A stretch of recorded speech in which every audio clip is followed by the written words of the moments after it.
Hello, everyone. Thanks for listening to Wake Up, Look Up, a podcast where we connect events happening in real time to the gospel of Jesus Christ. I'm Zach Wyrock, and in this episode, we're looking at transgender athletes, and we're asking the question, do sports support a secular worldview?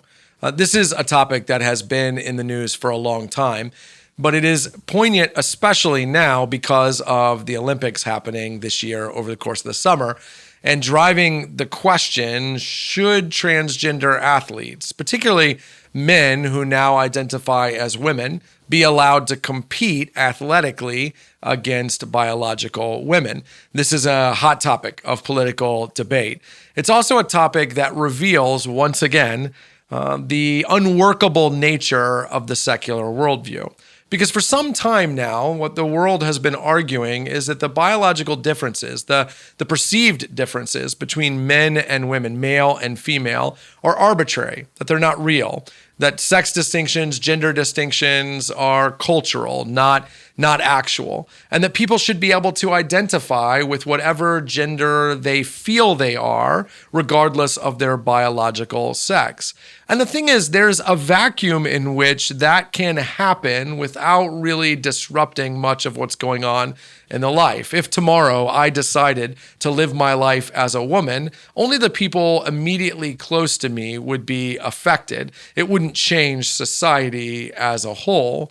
But if I decided to then compete in athletic competition against biological women, now real differences between the genders biologically come to the forefront. What's happening is as more and more men identify as women and compete in track or swimming or whatever sport you might have, they are more and more beginning to not only compete but win in these competitions, bringing up questions of fairness and equity and just how real the gap is between biological men and biological women. In other words, sports are revealing the absurdity of the secular idea that gender isn't real, or that it doesn't matter, or that biological differences don't make a difference in how we live our actual lives. Sports are revealing absurdity by showing it in track, in the pool, in the difference athletically between the physical makeup of a man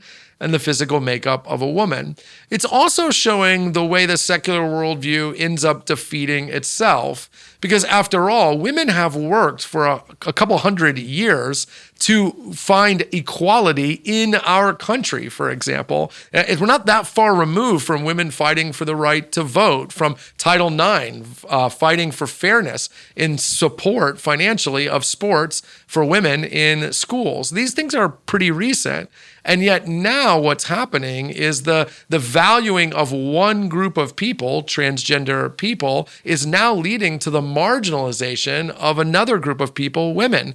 Can you imagine being a young woman who's worked your entire life to compete at the Olympic level in track and field, for example, and to be literally the fastest woman on the planet, only to finish in second place because they decided to let a biological man run against you simply because he feels like a woman? What happened to valuing women? What happened to valuing sports for women? What happened to fairness for everyone? Well, that's the thing about the secular worldview. It doesn't work. It does lead to these kinds of tensions and these kinds of crises. In the Bible, when it tells us that the entire law of God comes down to these two things, love God and love your neighbor, is telling us something pretty important.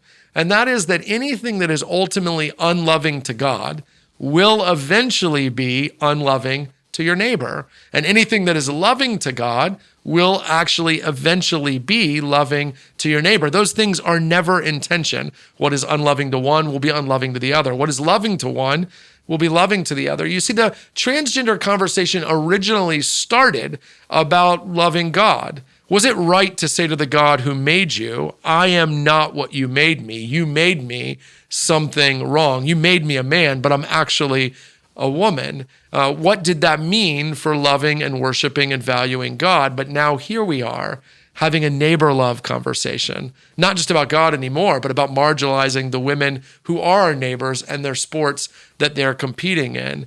And I say all this because I want you as Christians to understand that when we oppose things like this, when Christians say that gender dysphoria is a psychological reality, not a biological one, that we should be helping people make peace with their anatomy, with the compatibility of their sex and their gender, it isn't just that we are arbitrarily calling people to obey God and to live under God's standards. It's because we know God's way ultimately works best. It's because we're protecting our neighbors who eventually will be harmed in sports and in other ways by people whose own individual autonomy is being made ultimate.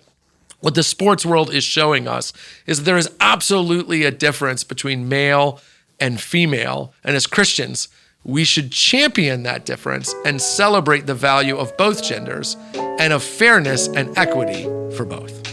Hey, thanks for watching this video. Make sure you hit like and subscribe to get future content from Wake Up Lookup and from Christ Community Chapel. And while you're here, check out the other videos we have available.